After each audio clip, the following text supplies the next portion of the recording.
Oh, Jenna, it's obviously a massive historic failure, and I know what America's expecting today. They're expecting a Nick Wright victory lap. They're expecting a lot of I told you so's, and you're going to get them. I told you this wouldn't work. I told you they were trading Harden. I told you scary hours were all a myth. I told you that tearing down a culture you had built to service Kyrie Irving's ego was one of the most baffling decisions I've ever seen in sports. I told you KD, Harden, and Kyrie, forget winning a title, as my dear beloved Chris Broussard promised they would. I told you they would never make a conference finals, and it has come and gone, and they didn't. Good news for Steve Nash in this regard. He is now no longer part of the most disappointing big three ever in Kobe, Nash, and Dwight. It's now second place to this one because KD, Harden, Kyrie never got off the ground. The pinnacle of the greatest offensive trio we've ever seen was rolling a Celtics team that was coming apart at the seams, whose coach then went into the front office and whose GM then went to Utah. So, yeah, guys, we knew the trade was coming. We talked about it. We talked about how, yeah, this works really well on 2K, but when you have the actual human beings involved, this was never going to work. And now Brooklyn, somehow, Sean Marks has made the same mistake Bobby Marks and others did, which is mortgaged their entire long-term future for an experiment that never got off the ground. Now, I like the fit with Ben Simmons, and we'll see what happens. But Broussard, this was supposed to be about how many championships they would win, and instead they won one playoff series. All right, Nick, look, you've taken so many L's lately that you deserve that, okay? I hope you feel better. You deserve that little victory lap. Okay, here's the thing. Oh, yes, of course. Ultimately, it was a failure. But here's the thing. I'm not going to kill Brooklyn. I can't kill these players. I'll kill Harden for the way he left. I can't kill him for wanting out. I'll kill him for the sulking and the 4-point game and all that, quitting on the team. But they never had a chance. They played 16 games together in 2 years. 16. All right, 10 of them in the regular season, 6 of them in the playoffs. They were 13-3, 5-1 in the playoffs, by the way, in those games they played together. So had they been healthy, they would have been dynamic. There's no doubt about it. They showed that they were in the limited time they had together. Can you blame? We're still doing it. Can I blame James Harden and Kyrie Irving that Kevin Durant only played 35 games last year and that he's hurt right now?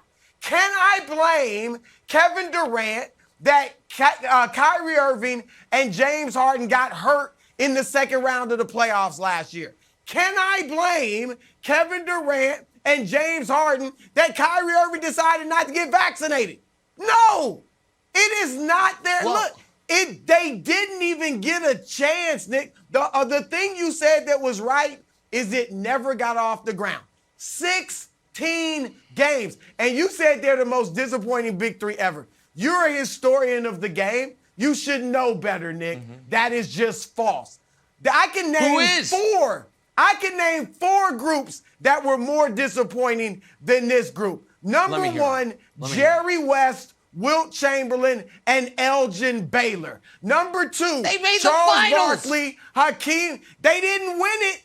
They didn't. You got Wilt Chamberlain, Jerry West, Elgin Baylor. Yeah. They didn't win it. Then you had Barkley, Olajuwon, and Drexler. And I think you're going to say, they were 1,000 years old. Barkley was 33. Guess how old that KD is? 33. Harden's 32. Check the stats of Barkley, Olajuwon, and Drexler the year before they joined. They were awesome. They were still great players. They were disappointing. How about Kobe, Shaq, Karl Malone, and Gary Payton? And they made the finals. I'm not doing this. I don't care. It's about winning a ring, baby. It's about the jewelry. Didn't get as far as Atlanta. And how about Kobe, Dwight, Powell, and Nash? So, yeah, it's a failure. but it's not unprecedented. And all those 4 groups I named at least played more games together than Kyrie, KD, Wild and Harden. So Wilds, they never got a shot. Yep. Had they, our boy Nick Wright wouldn't be singing this tune. Okay. He'd be melancholy. Okay. One addition to Broussard's historical record, LeBron, AD, and Russell Westbrook. Not super far back in basketball history, but that is a recent one too. You're right. All right, Broussard, you took a lot. You took a lot of put a lot of the blame on Harden, Kyrie, and just injuries in general. Every team has injuries. I'm not putting that there, and I'm not saying, they never got a chance. They had a chance. They were all on the same roster. Nick, I think this was an abject failure of Brooklyn's leadership. The leadership is what destroyed this big three. And we saw it very early on when Steve Nash was named the head coach and Kyrie went on KD's podcast and said, you know what?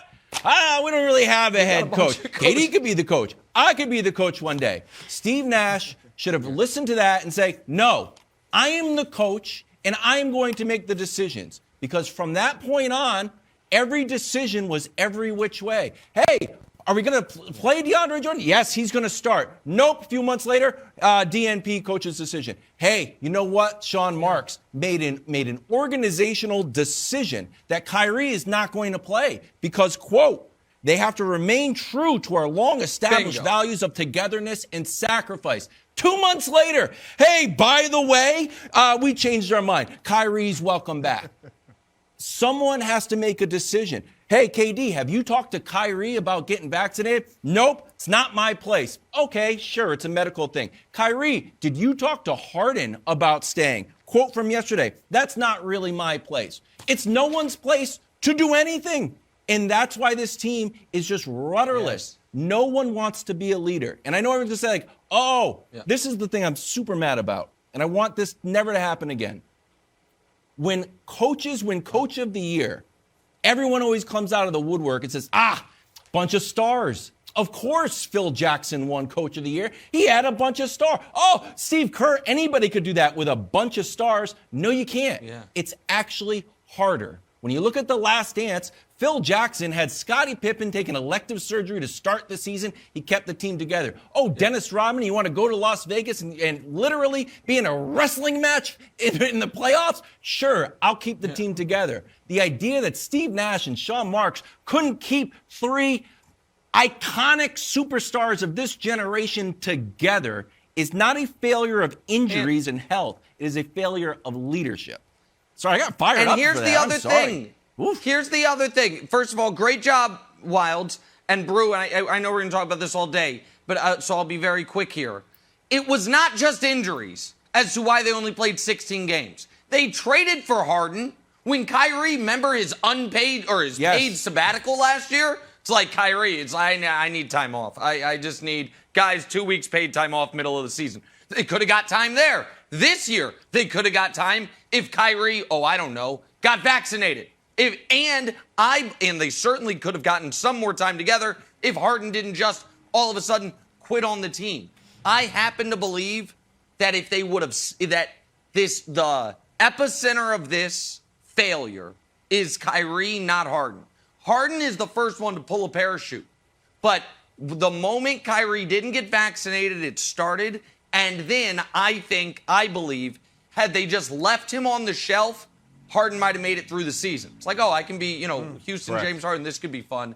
It was the back and forth that broke this team. It was a disaster. And to compare it to Elgin, Wilt, and Jerry West, who the year Elgin got hurt, they did win the title, and they made the finals, is bananas. But Elgin wasn't there. It's bananas.